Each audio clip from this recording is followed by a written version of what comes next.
Hello, everybody, and welcome back to Magic at the Movies, the official podcast of As Yet Untitled, where we talk all things movies, TV shows, and anything that takes our fancy that week. Sorry we weren't here last week. It's all Robert's fault. It is, well, it usually is, isn't it? Yes, It was. And it was this time again. It was. It's never my fault. I'm always game. Yeah, well. So. I'm your host Joe. Joining me as always is my co-host Robert. Say hello, Robert. Hiya. Yeah, all right, everyone. You alright, Chuck? Yeah, all right. Put it in the comments if you're all right or not. Or yes, or don't. Say you're feeling crap. Yeah. But this show is gonna turn you around. Yeah. If you don't comment, then we're gonna presume that you're not all right. Every person that listens to this. And then we're gonna hunt you down and make you better and give you a cuddly teddy. Ta-da! Teddies make everything better. Yeah, I agree with that. Unless it's an actual bear. Well, that depends. It depends. Well, if it's a brown bear, it's not a good day for you. It's a black bear, you might be able to be all right. It's a polar bear, you fucked. Oh. If it's a panda. Is that a bear? I'd say it's a bear. Is it not a bear? Well, you wouldn't want to be near a panda anyway. It might do some kung fu on you. Oh. If it's a Paddington bear, you're gonna have a lovely time. Yeah. If it's a Pooh bear, you're going to just be tidying up after it all day. Yeah, probably. And if it's a... Give me another famous bear. Cocaine bear. If it's a cocaine bear, you better run, because you don't know what it's going to do. The three famous bears. Paddington, Winnie, and Cocaine Bear. I'm sure there's another bear. Baloo. Baloo, yeah. Baloo. It's Baloo. He's going to be dancing all the time, just chillaxing.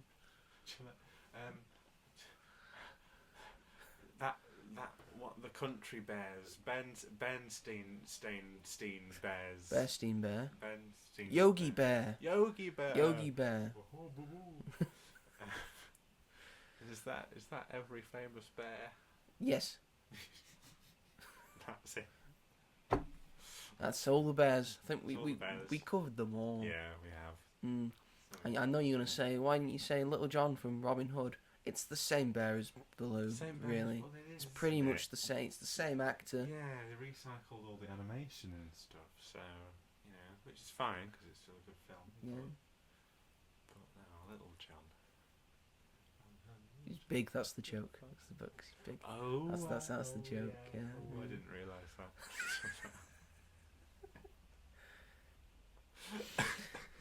that. While Robert dies...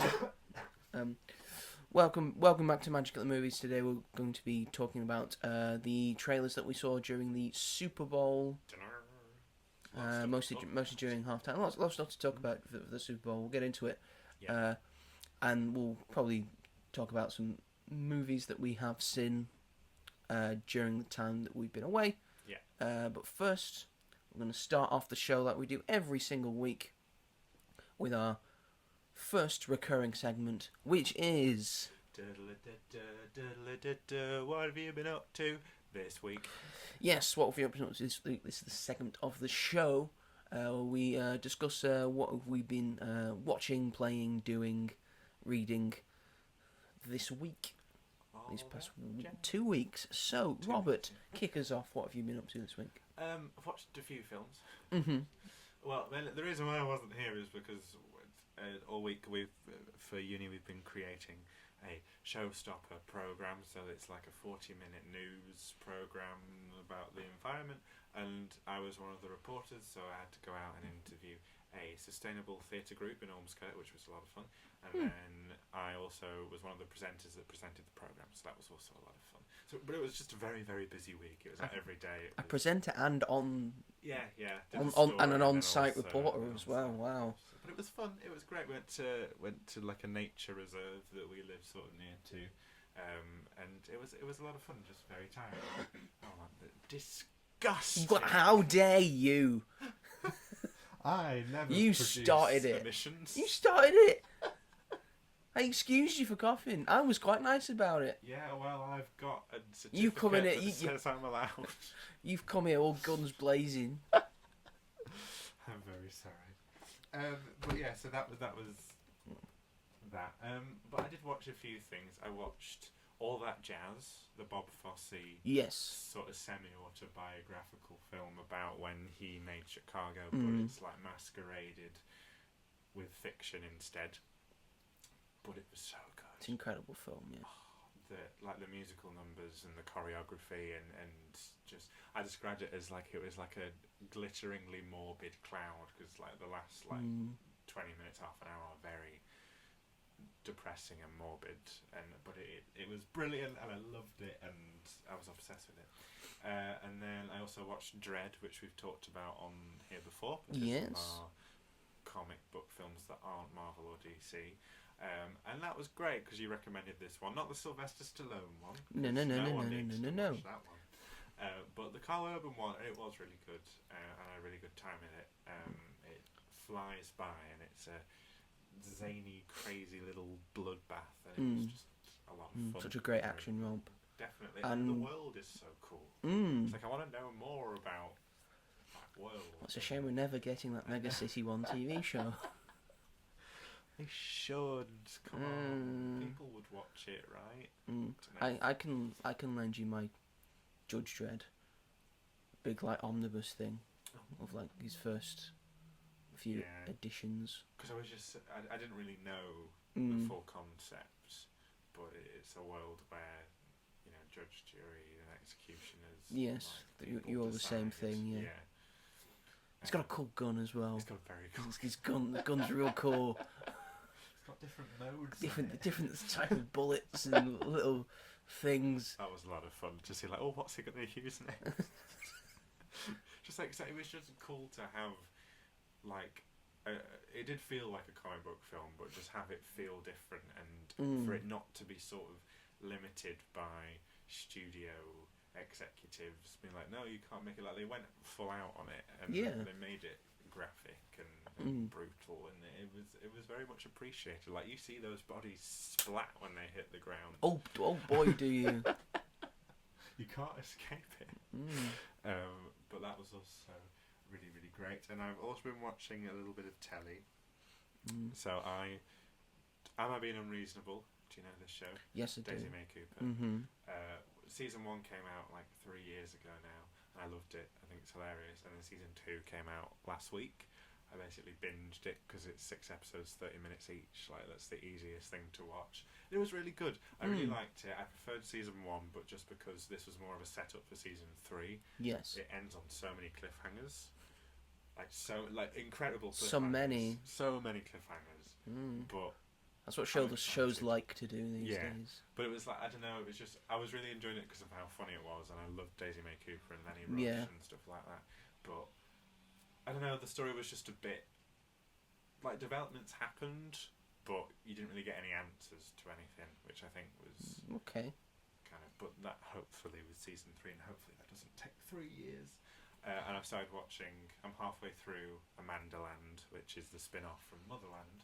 And Motherland's so funny, which is great. Yeah, it's great, Motherland. Yeah, Diane Morgan in that show is just perfection, and this is the spin-off of like the bitchy posh mum played by Lucy Punch, and it's just really funny because like her character's great, and then her little sidekick that she doesn't really like, Anne, is also in it, and her little sidekick. It's just hilarious. And again, it's just such easy TV to watch, and Joanna Lumley's got a bigger role in it as well, which is good. Always nice to see Joanna Lumley. Exactly. So yeah, but that's just sort of where I'm up to, apart from we're mentioning the brute. Yeah. So we'll do it in this segment. Go on. I was mouthing to him what he said he was going to cover. Go ahead, Robert. And the other one as well. Which one? Here. One we've both seen. I haven't seen that one. So go ahead, Robert. So okay. So I saw The Brutalist. So yesterday, did you? What did you think about it? Did a double bill yesterday of The Brutalist and Robert Zemeckis' film Here. And I thought The Brutalist was good. And that is, but not good in a way that makes me go, oh yeah, that was really good. More in a way that's just like, it was good. The dog's outside, everyone. Dog's She's outside. just seen some ducks. Oh, that's how we all get when we see ducks. the natural enemy of of dogs. Which, talking of, I watched Migration again at the weekend because I was a little bit ill at the weekend. Yeah, so And watch my mum Migration. So we watched Migration and we had a really good time. Great film. Good segue. Well done. Yeah, thank you very much. But yeah, The Brutalist.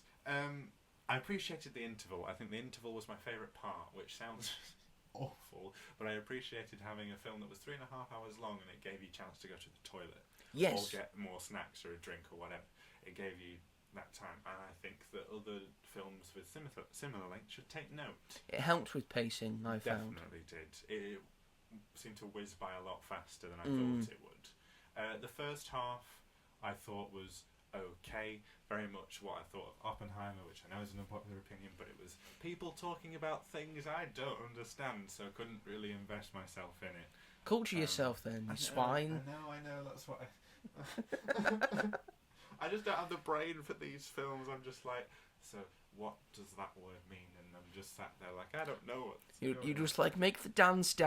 I want the dancing dance. Musical numbers gonna come on. That would be a great film with musical numbers. But and then maybe that's why you didn't like Emilia Perez, because you have no idea how abortions work. She's like, what are they singing about? I don't understand. Stop. You're gonna ruin it. God, not that film. Anyway, continue. But I think this is an unpopular opinion, but I enjoyed part 2 more than I enjoyed part 1. That's fair. I just think when Felicity Jones came into it, I just thought that the story got a bit more gripping for me personally. It became more like dramatic. For part 1 was very much like rich people taking advantage of like poor, lonely, war survivor. And I was like, I didn't know what else it was trying to say. But then part 2 like had some really powerful moments in it.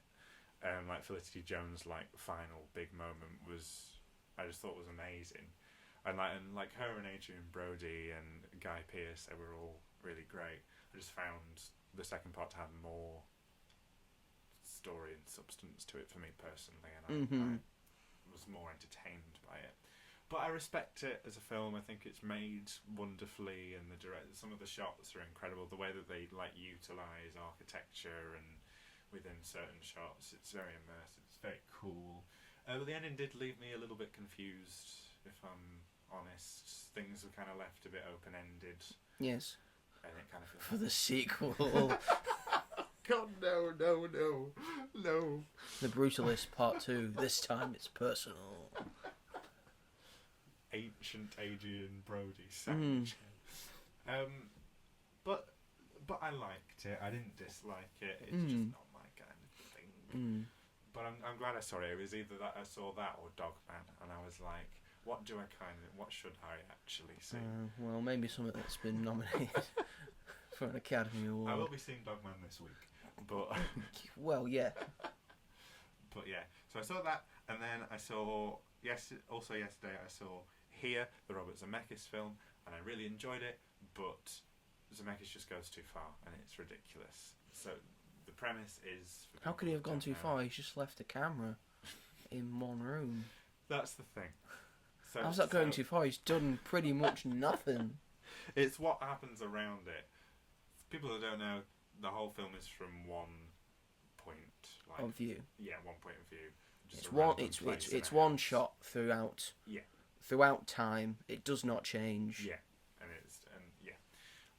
but you see it from the beginning of time. Like you see the dinosaurs, and then like Native Americans, and then some sort of war, and then like the Elizabethan era, and then a lot of shit happened at one spot. That's the thing. I was like, what a load of bollocks. Who would have thought the meteor hit right there? That's the thing. Like, if it had just been about Tom Hanks and his family, it would have been better, because all the other stuff, like especially the dinosaurs, and it was just like, what? It just took away from the emotional impact of the rest of the film, mainly because it's not just about Tom Hanks. It has like different segments with different families throughout time. And I didn't give a shit about those families. I gotta say, I was like, this is taking away from the main story. And I understood that all all the stories had the same theme about making the most of life, and like wasted potential and death, and how short life is. But I was like, you're not giving me enough time with these other storylines for me to actually care about these other storylines. I'm really interested in Tom Hanks and his family, because they're meant to represent us, the people watching it.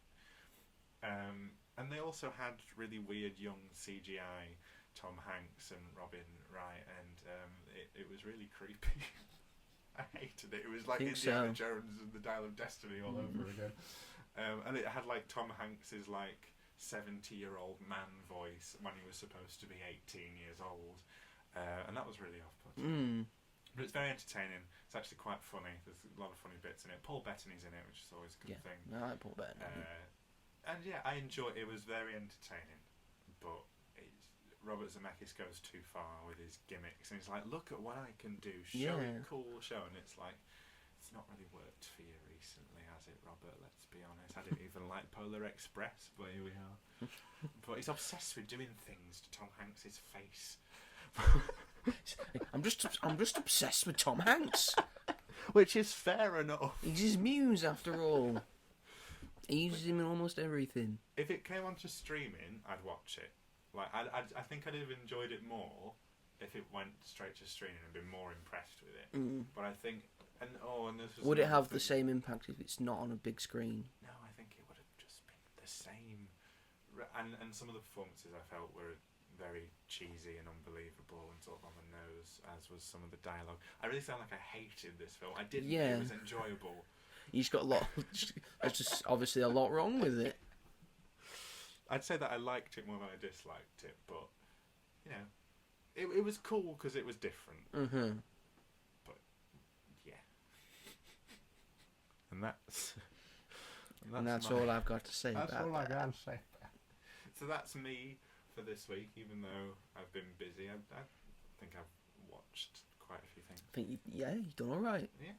And now over to Joseph with the most F. Oh, that's me, yeah.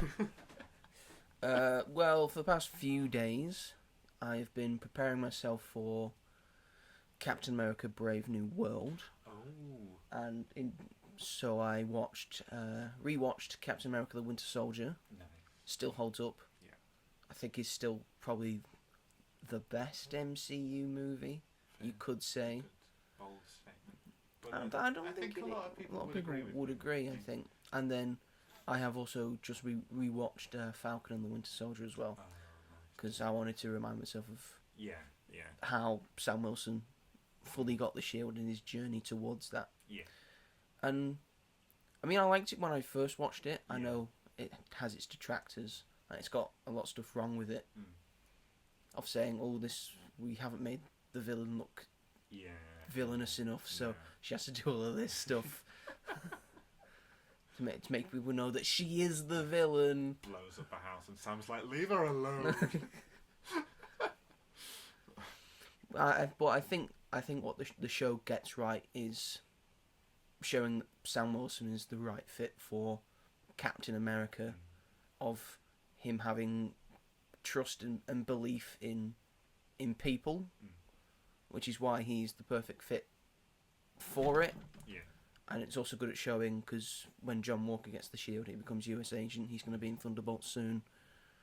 How that it doesn't work for him because he's a perfect soldier, and it works for Sam because Sam's a good man, and that's what the whole entire thing about being Captain America is about. It's about being a good man who does the right thing. Yeah. And I think Sam Wilson's the right person for that. I think Anthony Mackie does a great performance of it. It's made me more excited for Brave New World and to see what Anthony Mackie can do now that he's fully at the helm as Captain America. And now it's his to run with. So I'm excited for him for that, and excited for all the other stuff that's going on as well. It's got some great stuff with Bucky as well, and the Winter Soldier stuff. So, and that leading to Thunderbolts as well. So, I enjoyed watching it. I have also been watching some films also. Coincidentally, films that Robert has not seen. again. I don't watch films. So last Friday, I watched September 5 or September 5th, depending on how you want to say it, which is about the terrorist attack that took place during the 1972 Olympics in Munich, which centered around the athletes from Israel, and they were taken hostage by, I think, some terrorists from, well, terrorists. Yeah. To, Yeah. I know what you mean. I'm using it for generalities. Yeah. It's not really the full story, but they were Palestinian in origin.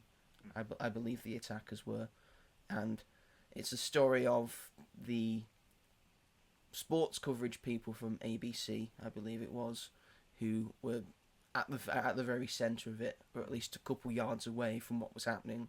So they were reporting on it and seeing everything that was going on, and just the behind the scenes of how they were able to get all that footage, because it's essentially the first terrorist attack that was recorded on for television. It says at the end that I think 900 million people watched it at the same time. I really enjoyed it. I thought it was a very good thriller, and I think the best thing I liked about it was how it showed what it's like to be on a TV production, and especially live TV, and especially the news, and what it takes to get everything to work, and trying to get like inside things, and like trying to get a reporter who's on the telephone and then making like a certain thing so he's able to be broadcast live, and getting several other things and production stuff and people with cameras different areas, and then trying to get to a different area to get like a runner to get like cases of film, because it's in the 70s, so these problems are different now. They've got other things to work out, and all of that I enjoyed immensely. It is quite thrilling and tense at moments. I thought it was very stop start in terms of its thrills and tension. But I think it still has thrills and tension. It's got Peter Sarsgaard, John Magaro, Ben Chaplin in it, so it has some names, but no like real big recognisable people. So it feels like delved in realism, and I think everyone should watch this. I think it was very good. I mean, there's not much else I can say about it without trying to spoil everything. But I just think it's a very interesting film and a very good film to match. So if you get the time, I would say go and watch this film. It's currently got a box office of 4.5 million, which might be all right. I'm not sure. It doesn't look like this would have cost that much. No. But on the second hand, on the Sunday, I watched Love Hurts, which is the latest film starring Academy Award-winning actors Ke Huy Quan and Ariana DeBose. Ke Huy Quan won it for Everything Everywhere All at Once. Ariana DeBose won it for West Side Story, the Steven Spielberg version. It's directed by Jonathan Subio. He doesn't have a Wikipedia thing, so I have no idea what else he's done. That is not a good sign. Produced by David Leitch. Oh. Well, it's got three main producers. Oh. David Leitch is the main one. Right. He's known for John Wick, Atomic Blonde, and Deadpool 2. And yeah, it's got an alright cast. Again, Ke Huy Quan and Ariana DeBose are the main ones. Yeah. It's also got Daniel Wu in it as well. It has a budget of $18 million. So quite low for an action movie. Pretty low. It's currently got a box office of 6.8 million. And it's crap. Oh no. I'm sorry to say. I'm sorry, Kay, but it's... Oh, you've made a mistake. It's not good at all. I mean, it's got a 5.5 out of 10 from IMDb. It's got a 2 out of 5 from Empire. It's got a 19% on Rotten Tomatoes. Ding. Yeah, yeah, it's got Sean Astin in it as well. Oh. I said He's- hello to him once. Did you? The Comic Con. Oh, at Comic-Con, yeah. Yeah, he you know what?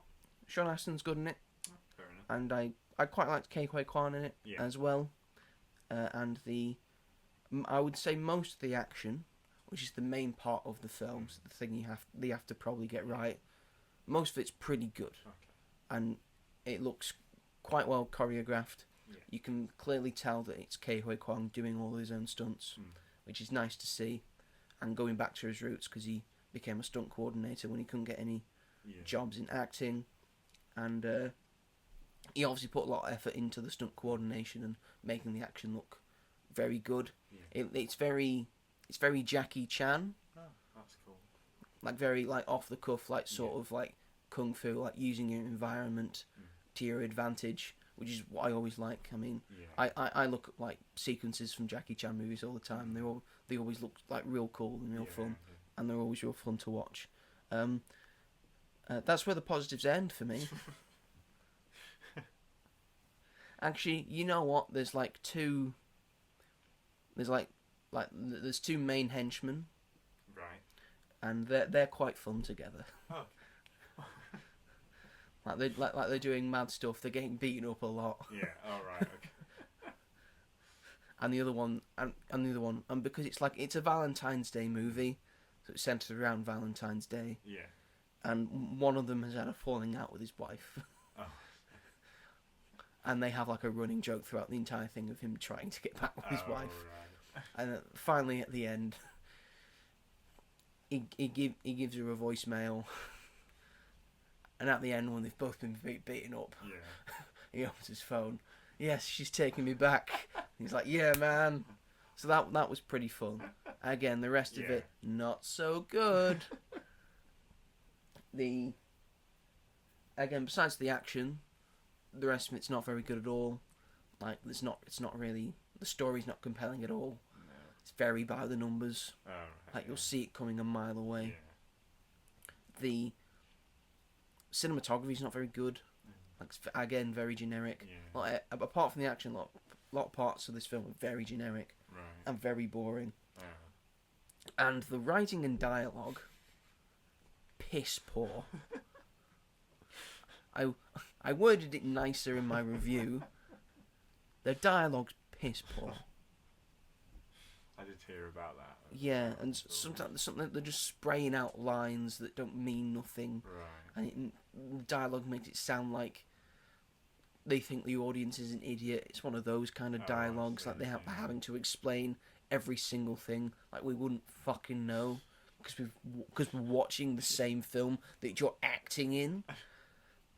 Also, Ke Huy Quan and Ariana DeBose have sometimes got like a weird voiceover Right. that like explains stuff to you that surely you'd be able to, if you were like good filmmakers, you'd be able to direct that Yeah.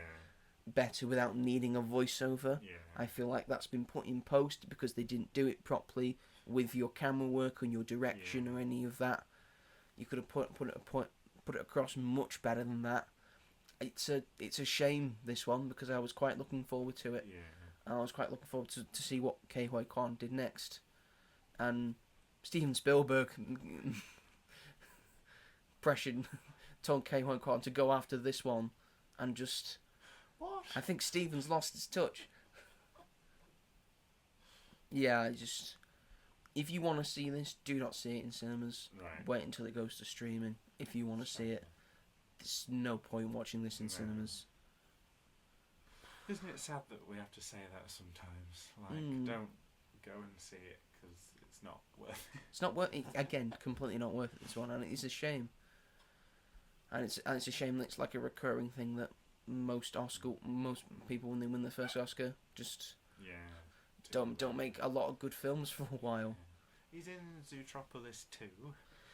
We don't know if that's going to be good, Robert. But it's Zootropolis 2. It's going to make money no matter how good or bad it was.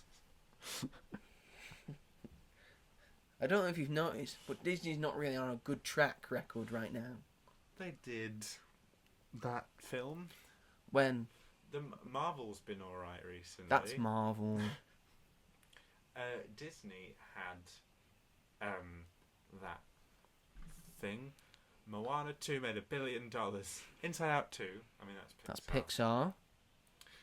Disney. Moana 2 made $1 billion, but we both agree that it's not very good. Yeah. Mufasa: The Lion King. I enjoyed. Would to you an agree? extent. But would you agree it's a standout Disney film?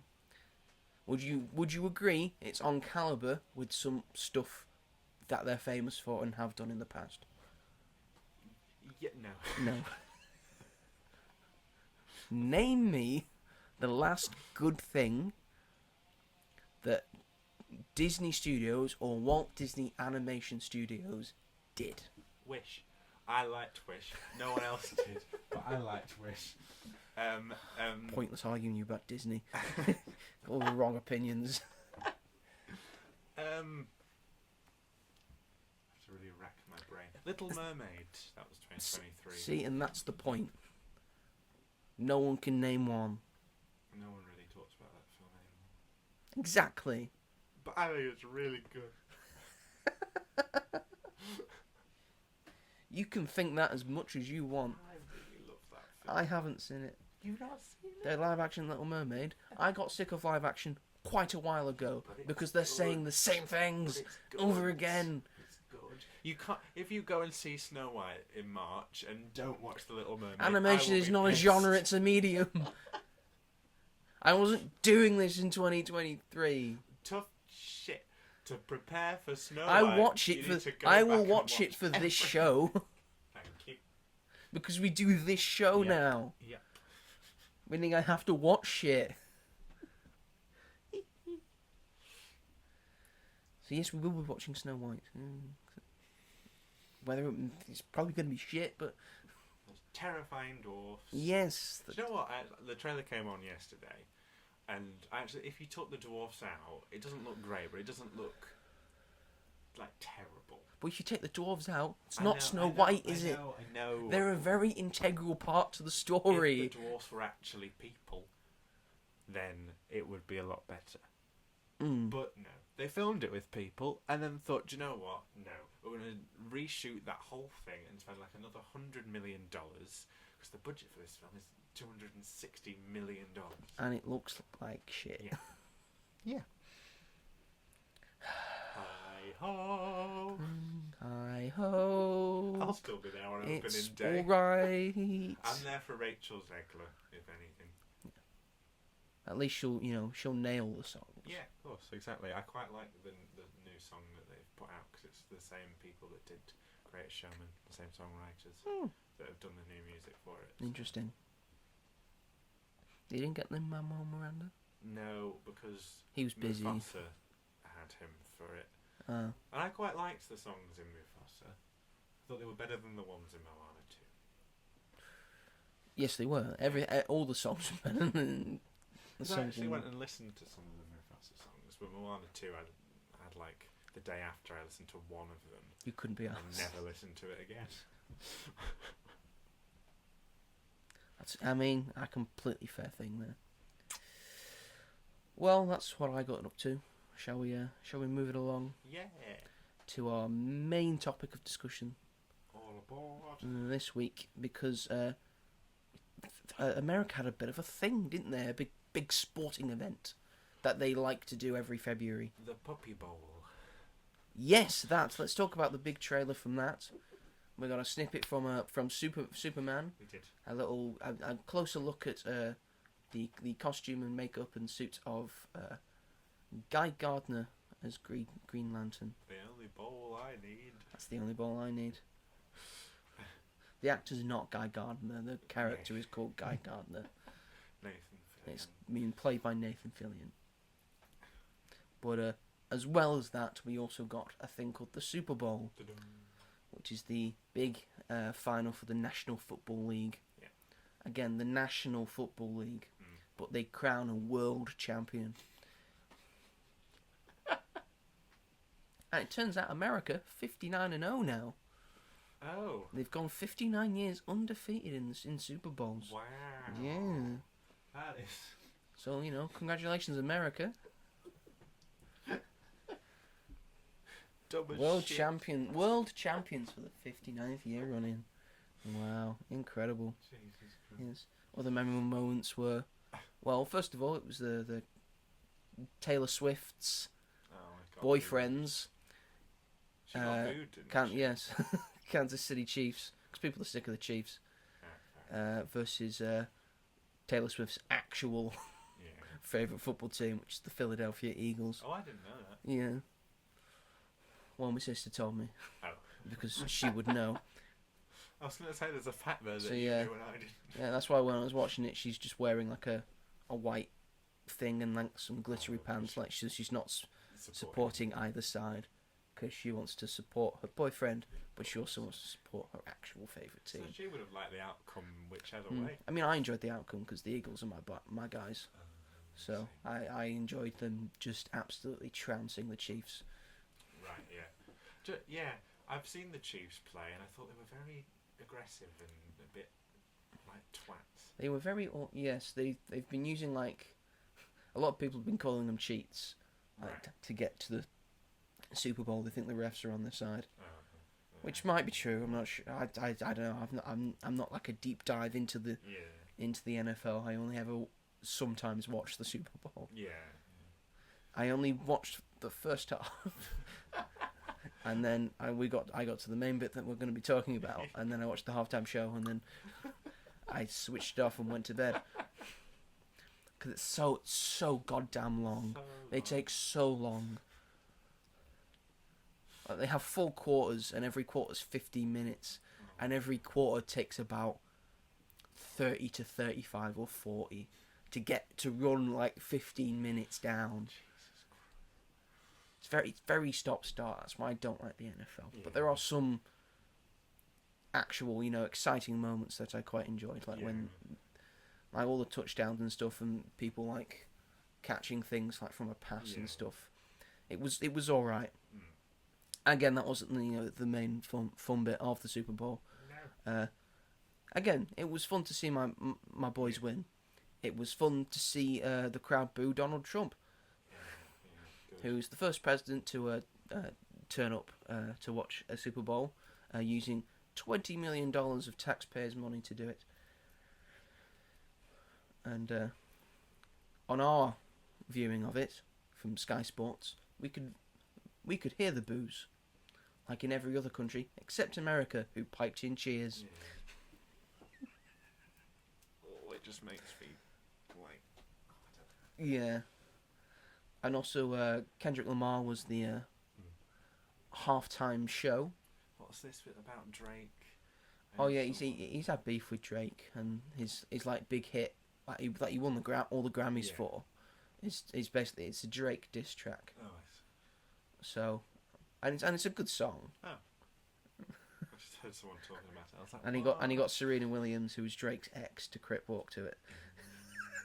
That's great. And also, I think the entire performance of Kendrick Lamar was very much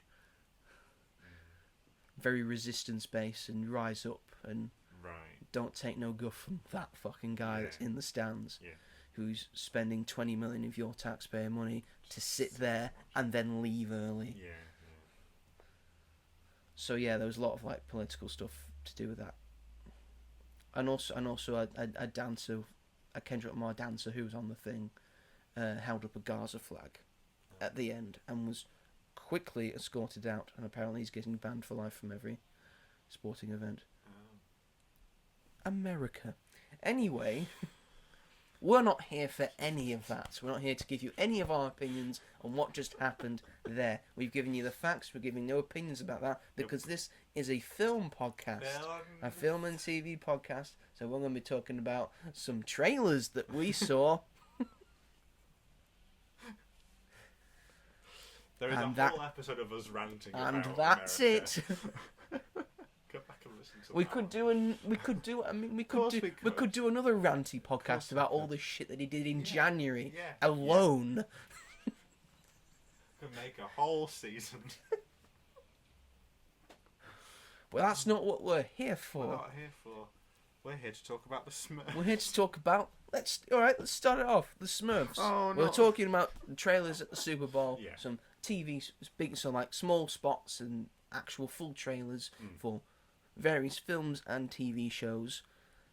As Robert said, we'll start off with the Smurfs. A big full-on first trailer for the Smurfs movie that's coming out this July. Yeah. Well, can we talk about the interesting thing was that most of these trailers didn't actually come. They came out for the Super Bowl, but not during the Super Bowl. Yes, usually. they came out like maybe like a day or a few hours before. Yeah. It had been reported Disney was only going to do 2 spots, like actually within the game, and people were like, "Well, Captain America's coming out next week, Thunderbolts, Fantastic Four, but then you've also got Snow White, Lilo and Stitch, maybe Zootropolis, whatever." And they only had 2, so that was they technically showed 3 yeah, because they also showed the Fantastic Four trailer. Yeah, that's true.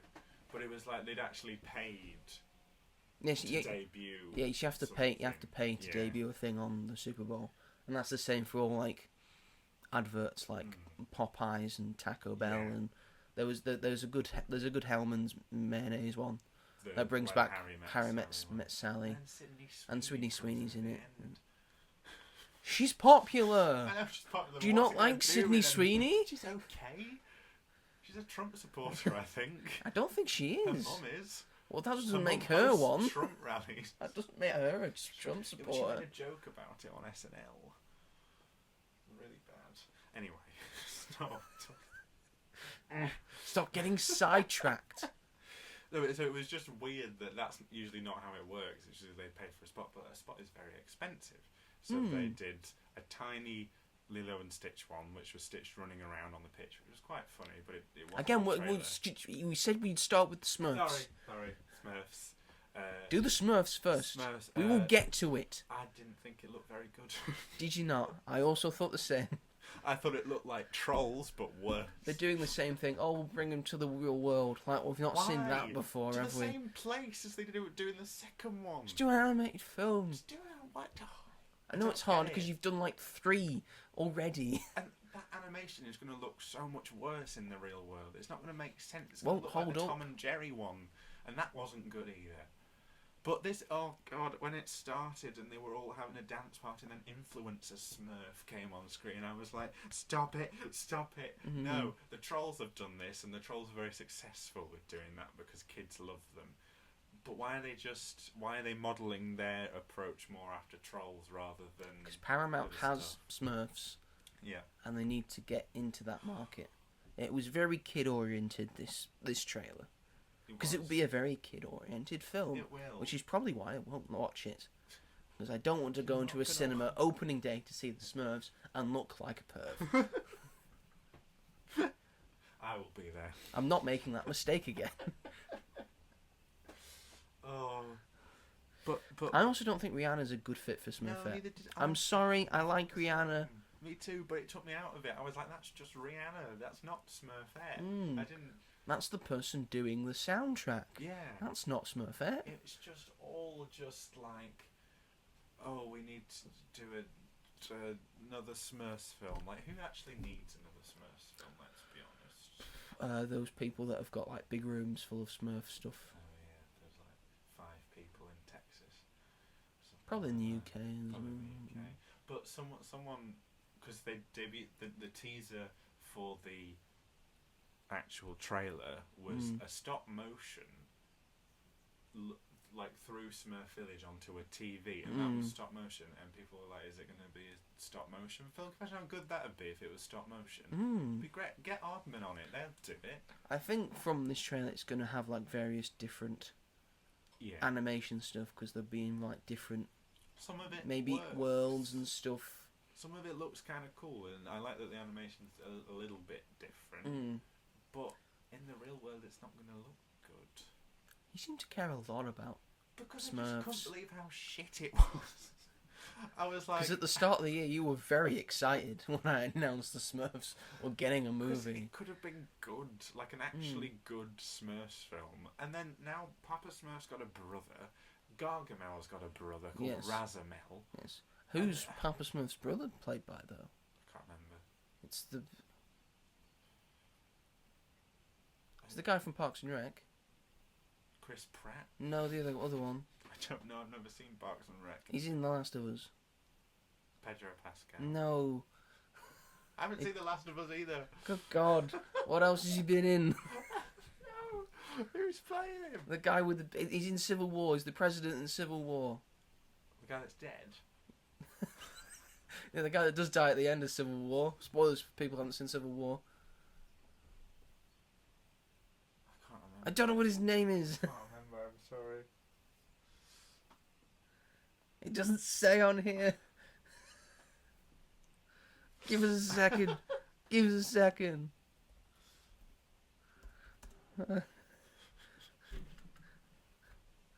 Give us a second. He plays Ron Swanson in Parks and Rec. That means nothing to me. Good God Almighty! Jesus Christ! Nick Offerman. Oh. Nick I would Offerman. have never have got that ever. Jesus Christ, Robert. Sorry. There's also Neighbourhood Watch Smurfs in the real world for some reason. It just annoyed me that it was just so dumb and stupid, and they're doing the live action one all over again. So Smurfs first trailer. We're not optimistic. Next, we had this a bit earlier, but it was a big main trailer for the Super Bowl, Jurassic World Rebirth. Yeah. It's got a Scarlett Johansson in it. Indeed. It's also got Mahershala Ali Yeah. as well, and the up-and-coming rising superstar that is Jonathan Bailey. In his little glasses, but still massive biceps. Massive biceps. I think Scarlett's got him beat in this though. Oh dear, yeah. She's looking badass in this trailer, and this is a good trailer. Yeah, I thought it was okay. That was okay. Explain. More projection. Right. So from the little teasers, I thought that this was going to be more of like a creature feature, more in line with the first one. But it just seems a little bit generic to me. Like the premise is, go to the old island, extract DNA from dinosaurs that are there, and come back. It will cure human race. I'm like, there's not much to that.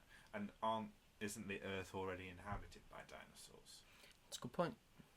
We don't know what's going on. No, I'm excited for it because it's a Jurassic Park film. I'm excited because of the people involved in it. Yeah. And the director as well. Yeah, that's which true. is Gareth Edwards. Yes, who had a big hand in Rogue One, a Star Wars story, which people do like, and he did The Creator as well, which I thought had its moments. And he's shown that he can do a lot of spectacular things on a budget and can do a lot of spectacular things with various stuff. Yeah. That was that bit in like the red room with the dinosaur coming towards it. That was very the Darth Vader hallway scene, I thought. Yeah. So I'm excited for what he's able to do with the Jurassic Park franchise, and that's Jurassic World. And it just felt this is technically Jurassic World 4 and Jurassic Park 7. Yeah. But again, I'll see another. Yeah, of course. I'll see another Jurassic Park. I was always gonna. I love ScarJo. I love Jonathan Bailey. Exactly. Mahershala Ali. I'm glad he's actually doing stuff while he's still waiting for Blade. Poor Mahershala. Poor he just wants to be Blade. He just wants to be Blade so much. Just let him be There's a Blade. whole joke about it in Deadpool and Wolverine. Just let him be Blade. But yeah, out of all the trailers, that's one of my favourite that I saw. Next, we have a small big game spot for Mission Impossible: The Final Reckoning. Yay. Again, excited for this. Looks good. I probably didn't need to see this because I would have, from the first trailer, I was already like, sold. I'm in. Of course, let's do it. The last Mission Impossible. Well, it's the last Mission Impossible that's probably going to have Tom Cruise in it. But does that mean it's going to be the last Mission Impossible? Knowing Hollywood, probably not. They're going to get Glenn Powell to come and do it instead. Yes, but I think Glenn Powell's gone on record and says, I can't do that. Yeah. I can't go after Tom Cruise, can I? I think you're gonna ask every male actor, and they're gonna go, I can't fucking top what he's insane. What do you mean? I'm not doing that. No, absolutely not. No. Can't do it. But yeah, it looks good. I'm looking forward to it. I'll probably watch all 7 before I go back and see this. There's 7, right? I think so. What? This Mission is 8, Impossible, isn't it? Mission Impossible Yeah. 2, 3, and it was Rogue- Ghost Protocol, Rogue Nation, Fallout, Dead Reckoning, yes. So there's 7 so far. This will be the 8th. Yes, looking forward to it. Yeah.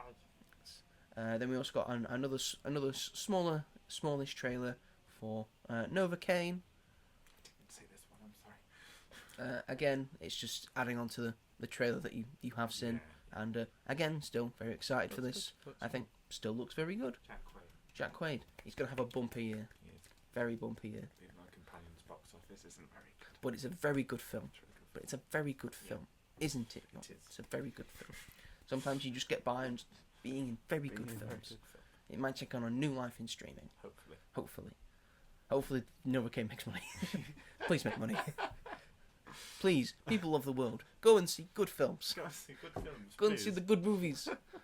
Listen to us who are reviewing things and saying that they are good. Go see them. Don't listen to us when we say it's bad. Yeah. Or listen to us when we say it's bad. Yeah. By bad we mean don't go see it. Yeah. Don't go see it at all. But Never if we see like it. Go. If you like it, go. Our word is gospel. Yes. Listen to it. But yeah, Novocaine, excited for it. That's another Paramount one. So Paramount are taken up by a few spots. Yeah. Paramount actually does quite a lot of good films. Yeah. I feel. I think it's one of the better run Yeah. studios of a big Hollywood studio. You can say that about it. And then we got another like smaller teaser-ish trailer for How to Train Your Dragon, the live action version. The full trailer coming on Wednesday. Yes. This has essentially shown you that they are basically doing beat for beat Yeah. the original film, but live action. Yeah. Which still makes me think, what's the point? Yeah. Just watch the original. I mean, I feel like that, but then I go and see all the Disney ones, and I feel like a fraud. Because you're a hypocrite. Yeah. I'm a hypocrite. Yes. So do it for DreamWorks. Disney can do it, DreamWorks can do it, I guess. See it, Yeah. I'm not excited about it yet. Maybe this new trailer will change my mind. I don't know. Not the big GameSpot, the big main the trailer. new one. But I think you'll just see the same thing of just I want to see because it showed him and Toothless Yeah. against the big dragon. It showed like snippets of that, Right. which made me think, well, it's the same. Yeah. It is the same. But you know, it looks like it's got a good diverse cast, and they got Jared Butler back. Yeah. I think he fits well in the live action as well as Stoic.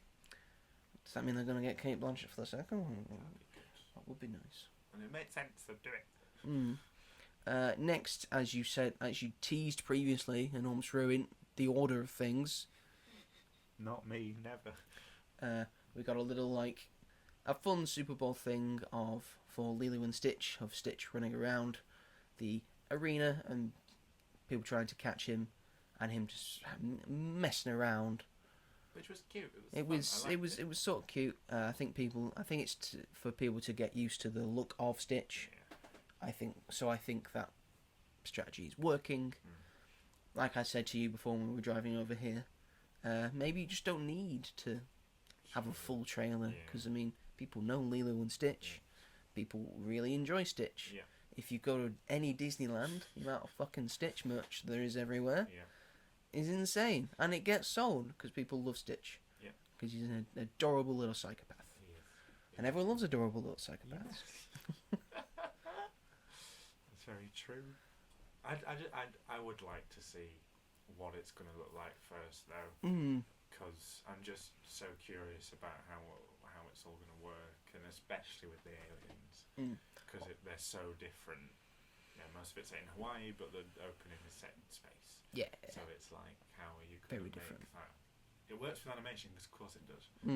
But can I make it work in live Of the action? live action remakes Yes. we are getting this year, so we're getting How to Train Your Dragon, we're getting Lilo and Stitch, we're getting Snow White. Which ones are you most excited for? God. If you asked me any other year, I would have been able to tell you straight what I was most looking forward to. But I think probably Lilo and Stitch, just because you know that Stitch is gonna be like funny and good and Fun to provide watch, a good yeah. time. They saying the dwarves aren't going to do that for you? Or the dragons? How to Train Your Dragon will be next because the story's good Mm. and Toothless because it's toothless, and then obviously Snow White would be at the end because there isn't a real point to it. But Yeah, you hear that? Snow White, there's no point to you. You, in canon, 13-year-old girl. hello, 7 little men. Do you mind if I squat here for a few days? Sure thing. Sure thing, As long as go you cook for us crazy. and clean for us. Do fucking everything. Whistle while you work, bitch. But I'm also like, I'm not dreading Snow White, which will sound insane, but I like the fantasy musical. It's my thing. Ever the optimist for when it comes to Disney. Yeah, I'll probably come back here in like March, April time and be like, do you know what? There were bits that I quite liked. Do you know about what? It was alright, you know. And I'll tell you for why. Everyone will be like, that was fucking awful. By the way, I apologise if you're hearing a lot of construction work outside. Yeah. It's not under my control. People just decided to chop down a tree today. Yeah. Arsehole. Because, you know, people hate me Yep. when I try to record these fucking things. So if you can hear that, my apologies. And next, probably my favourite trailer that I saw. Well, no, actually, no. We'll leave that for a second because I also saw another trailer for a TV show, which I don't know if it was shown in America because my trailer it said a Sky original. Because we got a quick like little teaser trailer for The Last of Us season 2, which now has an official month date, which is April. Yep. So that is fully confirmed. Again, still looks good. Still looking forward to it. Maybe I should play Last of Us Part 2 before I watch it again, or maybe not. Story's really good. I know what happens in the game. I'm not going to tell you. I've played it before. Fair enough. I disagree. Do you not? I don't enjoy Last of Us Part 2. Fair enough. I know that's good. A lot of people feel the same way. I know like the gameplay is more like expanded. Yeah. But I think like the open worldiness of it makes it less, you know. Right. Yeah. I know what you mean. I think the first one was like more concise. Yeah. It was just telling like a full on story and like a nice single player story, which I enjoyed more. Yeah. But still, Fair I'm absolutely adored season 1. Yeah. I thought it was spectacular, and it got my dad interested in knowing what the game was about because he watched it. He liked it as well. And he watched the entire thing. It was like a thing me, him, and my brother did every week. We would sit down, we'd watch The Last of Us, That's cool. and we were all just enjoying it. Yeah. I need to get on this. So he's actually quite looking forward to season 2. How scary is it? Not scary. It's not about. How jumpy Again, is it's not it? about. Have you played it? Some of it. You played the first one, some of it. I take it you can't get past the clickers. Yeah. Yeah, I know. Well, because I started it, but I knew what happened in the first episode, but I was also like just waiting for it to happen. And I was like, something's gonna, because it's like a cold, slow opener, really well done, but it was like something's gonna happen, and I don't know when it's gonna happen, and I just panicked and then turned it off. I would say get through it. It's Okay. It has scary moments, but it's not over. That's not the overarching thing. Okay, I'll be a brave boy. It's like a lot of zombie things in which the zombies are the main part of Yeah. it. It's about like the human side of it. But then we got on to probably my favourite trailer of the entire Super Bowl, which was the the main trailer for Thunderbolts Asterisk. It's a hell of a trailer. It is. I think for something I was already quite excited for. I think if loads of people watched it, they'd be like, "This actually looked quite fun." Yeah. And it looks like Marvel might be back. It looks really good. It's just really good, and I think the characters, they feel like they're gonna flow well off each other. We get what might be behind the asterisk of, I think. Yeah. Why It's Red Guardian that says we should call ourselves Thunderbolts. I was like, maybe not. I think there might be something else behind it. I think it might be Dark Avengers, but yeah, it looks like everyone's flowing well. I like the cast is great. Yeah. I'm worried that there's not a lot of Taskmaster in the trailer. Yeah, people have said that maybe. So Taskmaster might be gone quite early on, which is a shame because Taskmaster as a character itself is really cool. quite interesting because technically Taskmaster's not a super soldier. Right. So everyone's saying it's just made of super soldiers. Mm. But you've got the one from Ant-Man and the Wasp, Ghost, who's got like phasing powers. Yelena, who's just a Black Widow, so just a very well trained assassin. John Walker and Red Guardian, they are super soldiers. Mm. Bucky, I would say, is technically a super soldier. Yeah, but does he have super soldier suits? I would. He has a version of Oh. of like a sort of Soviet version of the serum. Even. I would say. And he's also got the big metal arm as well. I think Taskmaster's not super soldier. They just have the power. Yeah. Cause that's Or what she, it's all you know, about. because if you've watched Black Widow, Yeah. you know the twist. They have the power to mimic anything that they see, which is a very interesting power. Yeah. So that's not a super soldier. So that's different. Yeah. Because I don't want just super soldier. No. It wouldn't be as fun. And of course, it's got Sentry in it as well. We don't know where he stands. He might be the main villain. Yeah. But yeah, I'm very, very, very interested in seeing how this happens. Excuse me, we've got a delivery. Ta-da! It's all right. Oh God! Would you mind? We're doing a podcast here. Good God, woman! So you can put all your shit in it. It's making a mess. Say hi, Phoebe. Hello. What do you think of the Thunderbolts trailer? I don't think I watched the film. You should. It looks good. Wow, we should have her on more often. Yeah, she got I such saw Bucky and passed out. such great such great opinions. Relatable.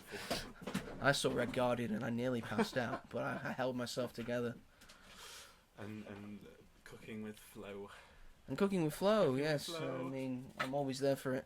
That is her legal name. That is Philip. Cooking with Flo, Florence Pugh. It's on a driver's license. Yes. That shot when she falls from the building. Yes. Is incredible. After saying I can't fly. Yeah. Well, bitch, are you trying to fly? Like, what is your end goal here? Imagine if by the end of the film she just flies away. Like How- Natasha Lyonne in What If Season 3. Not season 3. You don't need to You don't. see season You don't need to. If you have any questions about, well, what if this happened? What if that happened? Answers none of them. Nope. It just goes a completely different direction.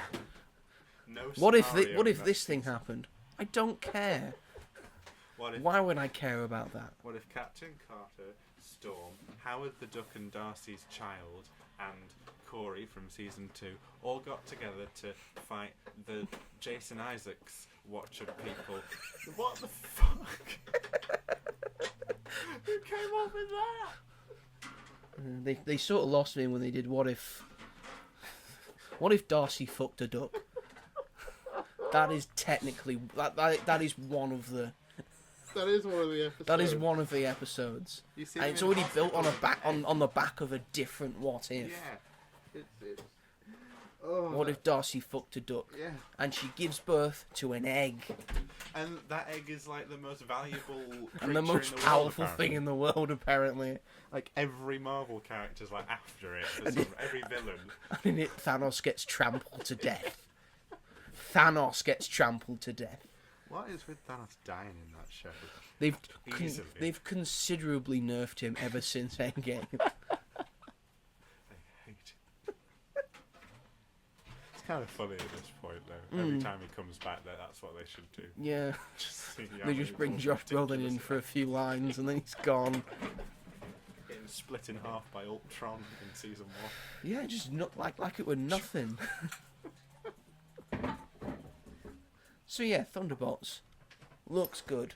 I'm looking forward to it. And we got our first look at the big thing. So there's the Void. Yes, they're going to be in the shadows, Void. I think there's some stuff that's happening in the Void. And then Sentry. It's interesting, rumoured yes. as well. So bye, Phoebe.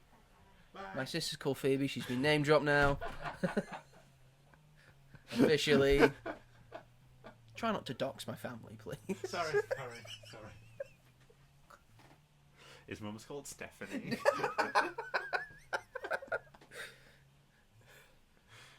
Thank God he changed it. I got real worried then. And the final thing, we got another small snippet of F1. There's one you also haven't mentioned. Are you going to leave that until the end? Yes, because I don't know what it is. We'll do it in a minute. Okay. Yes, there's another small snippet, because I think they've been able to film most of it now. It's pretty much done. Yeah. This is the Brad Pitt Formula 1 film that's coming out in the summer. Apple TV Plus. By Apple TV Plus 1. Again. I mean, they're doing some alright stuff. Yeah, they are. I'm actually very much looking forward to this. As a quite a big fan of Formula 1. Yeah. And seeing how it's been, they've used all the season to film all the stuff to make it more authentic, and using actual things and the actual drivers and the people behind it and people behind the scenes. It's looking good. Yeah. We see a lot of Brad Pitt racing in his car. He's making a lot of... Did he actually drive them? Probably not. It's probably it feels very... It's a lot of the Top Gun Maverick type of stuff. Right. Oh, that's cool. He'll have been in a car and doing some stuff. Yeah. Because you need the up close stuff, but then they'll have done other things. That's why I feel like the first trailer, Yeah. he hadn't filmed it all yet, Oh, I see. because he was still getting snippets like last year of them Right. doing stuff with him, like celebrating or being stuff behind the scenes stuff. Because the driving things, I think, you can do outside of the thing, because you can just CGI it, I think. Yeah. Still looks good. He's having a tussle with Max Verstappen. Do you know who that is? No, I've heard the name. I've heard of it. He's basically the best racer in the world right now. Okay. At least in Formula 1. Where the hell would I have heard that name from? Probably from Formula 1. When they said, Max Verstappen's champion again. Oh, probably. He's done it, what is it, 4 years in a row now? Anyway, I'm excited for that. I think it'll look good. What's the other thing I haven't mentioned? Fantastic Four. Well, we don't need to mention that, do we? Because Why? it came out like a week ago. It came out for the Super Bowl. No, it didn't. No, they had a big announcement thing for the trailer. It wasn't for the Super Bowl. Jurassic World trailer came out the next day. Fantastic Four. Fine, we'll That's the talk thing I about wanted that. to talk about the most. Okay. Start us off then. You Really know excited. what? You do it. You do it. Fantastic Four. Not that bit. Do the whole thing. Oh, I thought it looked good. What looked good? You haven't explained anything. It. What did we The see? trailer. What did we see? You know what I do? I introduce the thing. Do that, Robert. Do that. Do my job for me. Welcome to the Baxter Building.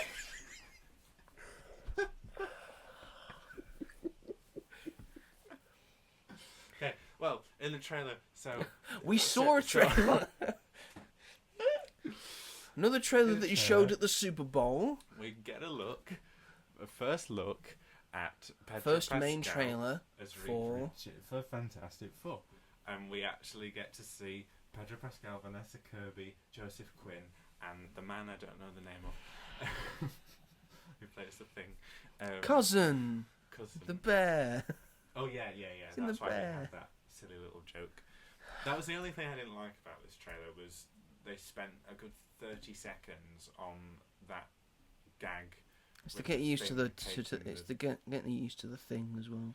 But I know that they did it because of the bear as well. Mm-hmm. But I was like, I don't care. I want to see more stuff. I don't care about the thing tasting Herbie's cooking right now.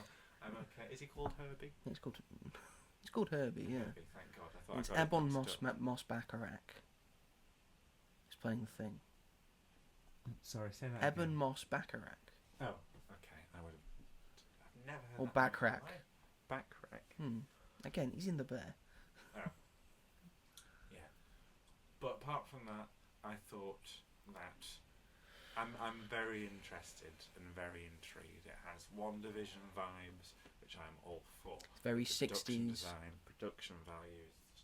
That shot at the end when they're on that stage and they've got the arrows pointing. Yeah, at them. like the Beatles. Yeah. Oh, I didn't know that. It's based on a stage that the Beatles performed on. Which makes it even cooler. I thought the posters And very were shit. 60s. Very 60s. Posters I thought were stupid. Which ones? The ones of the crowds cheering and stuff like Oh, that. yeah. It's like they're not posters, they're random people with the 4 logo just in the background. No. I think it works. Give us something. Fuck you, I think it works. Fair enough. I think, I mean, you can tell it's got very WandaVision vibes because it's directed by Matt Shackman, yeah. who is behind WandaVision. He's done a lot of very interesting stuff, like the camera gets some, like, flamey glare on it when Johnny Storm goes past it as the Human Torch. That's such Really great cool. attention to detail. I think he's done Invisible Woman's powers better because it's got like a sort of rainbow feel. Yeah, Cause she goes like sort of, she doesn't go just invisible. She goes translucent as well. I think that's shown better than it ever has been before. The Thing looks great. I understand that he gets some. He takes some getting used to. Yeah. But once you finally see it, he looks like the Thing from the comics. He looks very Jack Kirby-esque, the way Jack Kirby would have drawn him. And we don't see Mr. Fantastic use his powers. I wonder why. Probably because it's the hardest to do. That's why they changed Kamala Khan's powers in Ms. Marvel, because they didn't know how to do it. How to do it properly. So they were I like, think they "It's will. really I think they will be able to Yeah, they manage will. it. And of course, we get a little look at Galactus, Yes, very and cool. he's big and purple, and he's an actual full-on size man. I'm very excited about Galactus. And you know, people worrying that he's too small. He can change his size. He can change his What, size. they're just going to have him be like the size of the universe for the whole thing? Yeah, that's not Make compelling. it make sense. God's sake. Otherwise, you don't get that epic shot of him looking at the Statue of Liberty. Exactly, it's cool. Mm. I'm very excited about that. I just hope that they don't kill him off in the first film. I don't think they will, Fingers crossed. because you can't really kill Galactus. Oh. Because he's like a part of the universe. Like he's an integral part of it. Okay. Because some planets just need culling, Yeah. and then he's like a stabilizing force around the universe. So he's a very powerful Yeah. and necessary being. Fuck are they We gonna don't hear him do? say anything, so we don't get No. any voice lines from the great Ralph Ineson, who's voicing Very Galactus and playing well Galactus. cast, I think. Very well cast, yes. And we do not see Julia Garner as the Silver Surfer No, in it. which is okay. I think that'd be a nice surprise to see. A little Yes, bit to later. see what she looks like in that. Yeah. I also got a snippet of John Malkovich in it as well. Yeah. Whoever he's playing, Intriguing. I don't know. Very He might be a exciting. Watcher of some sort, Yeah. because the Watcher's quite integral in that part of the story Yeah. of when the Fantastic Four face Yeah. Galactus, the Watchers, Mm. all up in it. And again, there's no showing of Doctor Doom. Maybe he'll turn up This at is the end in a big deal, post credits. Is it going to be Robert Downey Jr.? 'cause this is the thing that's going to lead on to the next. Yes, Avengers film. this will be a big film to do with the next event, Yeah. to do with Doomsday. I hope it does well, and I hope people see it, because Fantastic Four aren't like on everyone's radar really. But hopefully, because Marvel's name's attached to it, I think the casting's well. Although I did think that Pedro Pascal was quite weak in this trailer, I can't lie, and I feel really bad for saying that, but I just didn't believe that he was playing Mm-hmm. Reed Richards. I was like, that's Pedro Pascal. Whereas Vanessa Kirby, I was like, I see that you're Sue Storm. Yes. But we've only seen he's Yeah. got 3 lines in the film, in the trailer. In the film, the whole he doesn't say film. much. He didn't feel very Mr. Fantastic. He's not saying anything. But yeah, hopefully he'll change my mind. Maybe it's because they've got to act like they're in the 50s, 60s. But then in the next time we see them, they're going to be in modern day.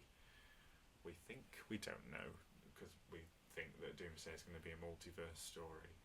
But because this is a different universe to the MCU, isn't it? Which already, but It's like sort of MCU adjacent. It's very similar, which I get because it's set in the 60s, and then they've upped the sort of technology, so it will make sense for them to actually be there. And I think it makes sense for them to be in the 60s because the Fantastic Four themselves are a bit of a throwback. Yeah. It's a really good setting, and it also works because if what happens in this film would have happened in the actual MCU timeline, then why would no one have mentioned it before? Very true. Remember that big purple guy turned up? What was that about? There was that family of superheroes that had that building also Yeah. themselves in New York that all had superpowers, and they went up to space. So whatever happened to them? The only thing that was a bit people were confused about is Sue Storm when you see her first turn invisible, and she turns invisible, and it's because the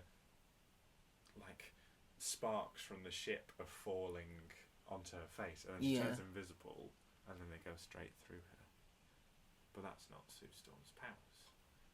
So people were a bit confused about that. And so I'm not even a big Fantastic Four fan. All I've seen are the films that exist. And I quite enjoy the original ones, to be fair. I don't think they're good, but I think they're quite enjoyable for what they are. I quite liked Rise of the Silver Surfer, even though it was ridiculous. But He's a cloud.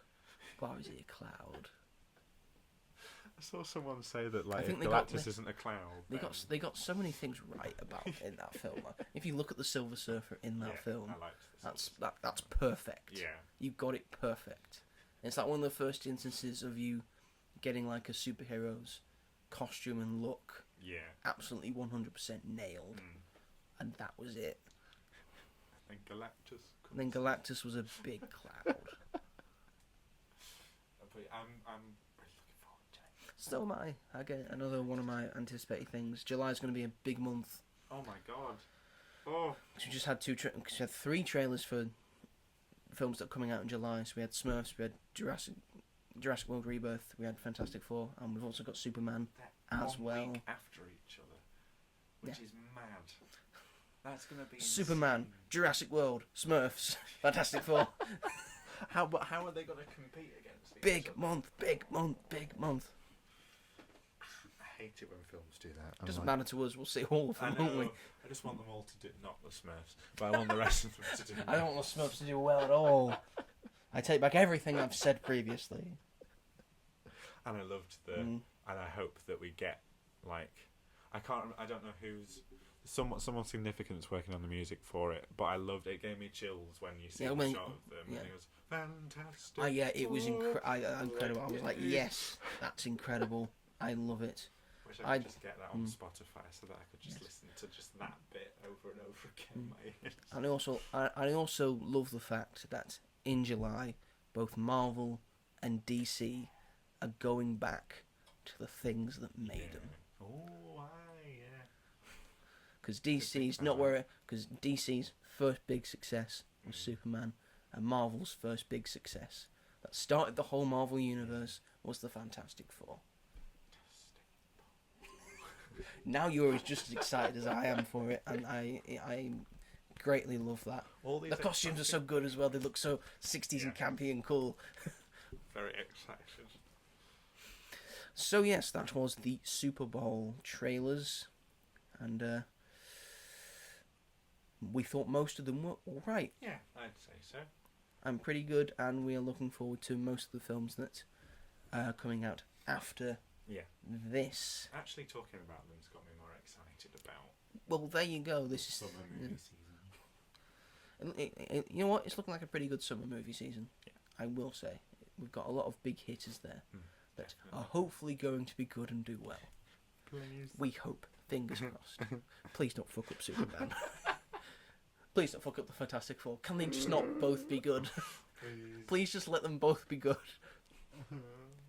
We've never had a proper one of either of them. Please just let both of them be good.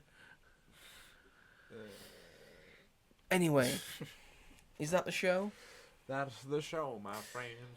Thank you everyone for watching and listening wherever you are watching and listening to this too. If you're watching this on the YouTubes, please feel free to give us a like and subscribe to As Yet Untitled and push the bell notification so you never miss an episode of the show or of the greatest things of all time. Any other show or video that I may do. If you can also listen to this on. Go on, Robert. Spotify. Correct. And Amazon Music. Correct. And Apple Podcasts. Correct. And SoundCloud. What? SoundCloud, you can get podcasts from there, right? Sure. Yes, you can listen to the SoundCloud. Sony Music. Yes. And anywhere where you may get your podcasts from. Thank you, Robert. If you want to get into contact with the show, we have a Blue Sky account. It's magicatthemovies.bsky.social. I hate that. The Blue Sky name. It's like, for God's sake. Deal with it. It is better than Twitter. True. It's not run by Nazis. True. We think. Nothing's been confirmed so far. I assume not, though. We hope so. If you want to get in contact with either me or Robert, you can check us out on Instagram. I am the Mighty Joe Young 888. Robert is robghall. That is correct. Thank you everyone for listening. Next week a different thing. We'll definitely have a thing. We'll definitely have a thing because we're getting both Bridget Jones, Mad About the Boy, and Captain America: Brave New World. That is one hell of a weekend. My mum really wants to see Bridget Jones. Go so with I'm her. trying to. I'm trying to organise it. Have you seen the other ones? Yes, I've seen the other ones. Have you seen Bridget Jones's Baby? Yes. That's alright. I haven't seen The Edge of Reason fully through. I've seen most of it. I've seen most of it. It's not good though. You know it's not. You know it's the worst one. It is though. the worst one, but I like the second one. Then again, we haven't seen the fourth one yet. The fourth one might be the worst one. I've heard it's the best one. It's got Chiwetel I've seen a Ejiofor lot in of it. people crying their eyes out. Have you now? And I'm very excited. You want to cry, do you? Yeah. I like films that make me cry. Yeah, you I like a good crying. one. You do like crying. Brave New World might make you cry. In a different way. How good it is. Oh my god, the choreography. It's astounding. Harrison Ford's chest hair. Incredible. Anyway, we'll probably be talking about those two films, and then we'll probably figure out something else that we can talk about. But I think Captain America will probably dominate the conversation. Spoiler review? Talk about end credit scenes. Yes. Yeah. We'll put Disclaimer. disclaimers before we say anything. We'll say 2 seconds to leave, 1 second to leave. But if you're a Marvel fan and you haven't seen the latest Marvel film in the opening weekend and you're watching someone's review about it, What's wrong with you? what's wrong with you? I mean, you might have Or did you even things stay that mean that you for the can't- end credits? That's the thing. This is the Why thing do I don't get. people still don't understand? No, people. I'm like, you're here on the opening day. Why are you leaving? You know Yes. something's coming. But then there's the people on the other side of it where Yeah. I finish a film that does not even I would not even consider has a post credit scene, and I know it doesn't, and yet people are still waiting. Sometimes I mean, they surprise you. they might have relatives that have Yeah. worked on the film and then waiting for their name. Yeah. I understand that. So you can go, I know him, I know her. To be fair, we do that all, but we always stay until the credits are Mm. finished. Whenever any credits are rolling, we always go, there must be a young somewhere. There's always a young. There's always a young. There's always a young. one of yours. Not like close relation, but No, it's a but- very common Yeah. name. Anyway, that is the show. Thank you very much for watching and listening to us rant and rave. and we will see you all in the next one. Goodbye. Goodbye, everybody.